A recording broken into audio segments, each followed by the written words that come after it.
Good morning बच्चों। और कैसे हैं आप सब? अच्छे से हैं? चलिए स्टार्ट करते हैं हम आज का टॉपिक।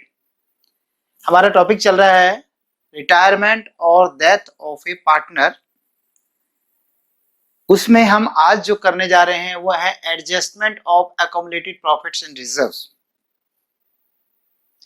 हमारे पास जो रिजर्व है या संचित लाभ हानियां हैं, वर्कमैन कंपनसेशन फंड जिसमें आता है, इन्वेस्टमेंट फ्लक्चुएशन फंड आता है और आगे रिवॉल्यूशन का टॉपिक भी आता है। तो ये सारी चीजें कहने का मतलब इन सबको हमने करना है, लेकिन अब मैं नहीं कराऊंगा। जी हाँ, मैं नहीं कराऊंगा क्योंकि मैं इन्हें करवा चुका हूं। तो मैंने आज जो आपको कहने जा रहा हूं, आज का टॉपिक मेरे लिए बहुत छोटा है, आपके लिए बहुत बड़ा है। देखिए कैसे। आपको ये चीजें करने के लिए मेरे इन वीडियो लेक्चर्स को देखना होगा।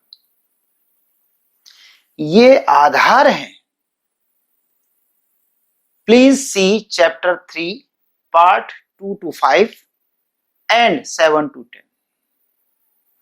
मैंने पहला पार्ट छोड़ दिया है। मैं ये नहीं कह रहा वो नहीं देखना, आपकी इच्छा है देख सकते हैं, लेकिन ये तो आपको देखने ही पड़ेंगे। Changes in the profit sharing ratio among the existing partners, topic का नाम है, चैप्टर नंबर 3 है। उसमें पार्ट 2 से 5 और 7 से 10 तक तो आपको जरूर देखना है। हाँ, सारे एक साथ देखने की जरूरत नहीं, जहां आपको समस्या आए उसको नोट कर लीजिए। मैं तो कहूंगा इसकी आप वीडियो शूट करके जो स्क्रीन शॉट लेकर इसको अपने पास संभाल के रखें या लिख कर रखें। जब आपको कभी समस्या आ जाए कि मुझे रिवॉल्यूशन में दिक्कत आ रही है, मुझे रिवॉल्यूशन समझ में नहीं आता, या कोई आपका साथी कहता है यार मुझे रिवॉल्यूशन नहीं आता, आप इस लिस्ट में देखिए कहाँ रिवॉल्यूशन का है। जैसे यहाँ पर 10th है, भाई आप ये टॉपिक पढ़ लो। मुझे ना ये अकोमोडेटेड प्रॉफिट्स के बारे में नहीं पता, अच्छा तो इसमें अकोमोडेटेड प्रॉफिट्स यहाँ पर है, रिजर्व, भाई आप 7th पढ़ लीजिए। मुझे इन्वेस्टमेंट फ्लक्चुएशन नहीं आता तो ये कर लीजिए। तो ये आपने भी करना है नोट, एक कॉपी में एक पेज पर नोट करके रख ले, और जिस रजिस्टर में करते हैं उसके लास्ट पेज पे रख लीजिए, क्योंकि ये बार बार बताने की चीजें नहीं है और उससे समय बर्बाद होता है। तो मैं समझता हूं आज का बहुत छोटा लेक्चर बनाने जा रहा हूं कि पार्ट जो है गुडविल वैल्यूएशन से संबंधित है, फ्रॉम पार्ट 2 to 5। अगर आपको गुडविल नहीं आती, कोई सी गुडविल की प्रॉब्लम है, तो चैप्टर पार्ट 2 यानी वो चैप्टर तो 3 रहेगा, चैप्टर 3 का पार्ट 2 to 5 देखना है। चैप्टर 3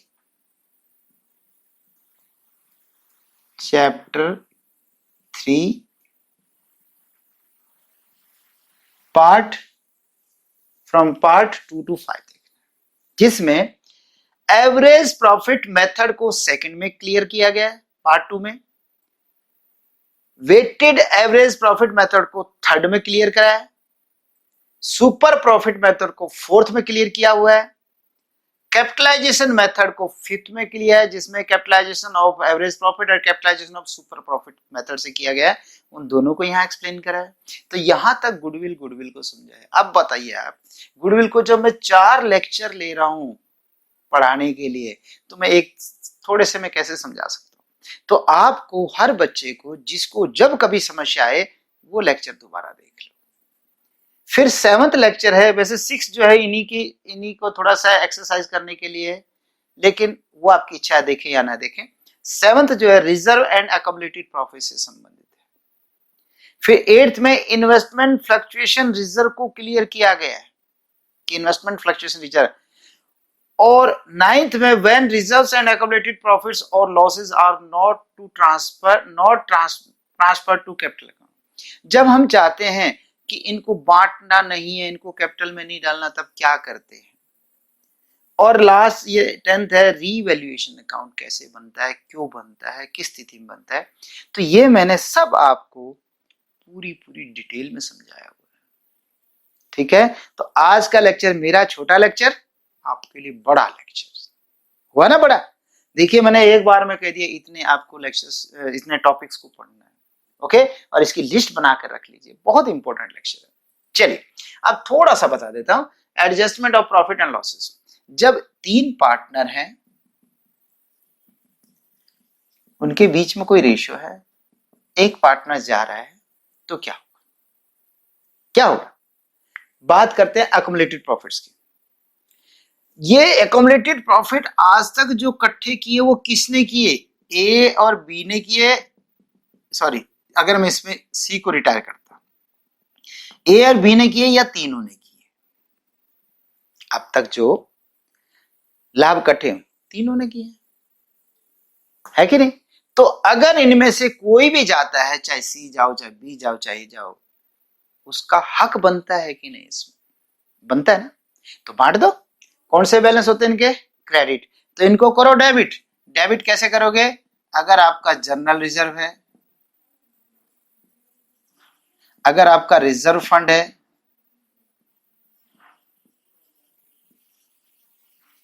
अगर आपका वर्कमैन कंपनसेशन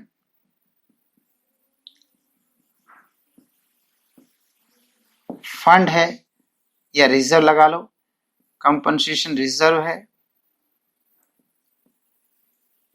अगर आपका प्रॉफिट एंड लॉस का क्रेडिट बैलेंस है, यानी प्रॉफिट है, क्रेडिट बैलेंस मतलब प्रॉफिट है, तो इन सबको खत्म कर दो। खत्म करने का तरीका है, इन सबको डेबिट कीजिए, तो डेबिट करने से खत्म हो जाएंगे। टू ऑल पार्टनर्स, यानी मैं अगर यहां पे लिखूं तो टू एज कैपिटल, टू बीज कैपिटल, टू सीज कैपिटल, जिसको क्या कह सकता हूं? To all partners capital accounts,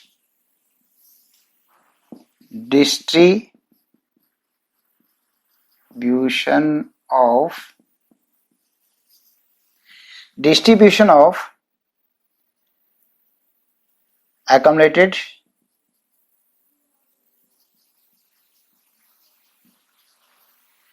profits or losses etc. और कौन सी रेशियो में? among all partners in old ratio. Old ratio में, दैट इज जो भी उसमें ओल्ड रेशियो, जैसे इस क्वेश्चन में तो मेरी 3:2:1 है, तो तीनों को मिलेगा, बस ये था। ठीक है, इसी तरह रिवॉल्यूशन के बारे में बता दूं, शॉर्ट में रिवॉल्यूशन भी यहाँ पे समाप्त कर देते हैं, क्योंकि रिवॉल्यूशन को आप यहाँ पे स्टडी करोगे। ठीक है बेटे, अब रिवॉल्यूशन, कोई पार्टनर जा रहा है और वो कई वर्षों तक उनके साथ रहा, और यहां पर एक पार्टनर जा रहा है, तो वो कहेगा भाई रिवॉल्यूशन करो, और इसका जो भी प्रॉफिट लॉस बनता है मुझे भी दो, आप भी लो मुझे भी दो। तो सेम ट्रीटमेंट है रिवॉल्यूशन का। रिवॉल्यूशन के बारे में, फॉर रिवॉल्यूशन, फॉर रिवॉल्यूशन के लिए, रिवॉल्यूशन का यदि प्रॉफिट है तो सब में बांट दो, लॉस है तो सब में बांट दो। जैसे कि मान लीजिए प्रॉफिट हो तो उनकी कैपिटल क्या हो जाएंगी? टू बी टू सी, तो ये कैपिटल प्लस हो जाएंगी, रिवॉल्यूशन डेबिट हो जाएगा, revolution account debit for division of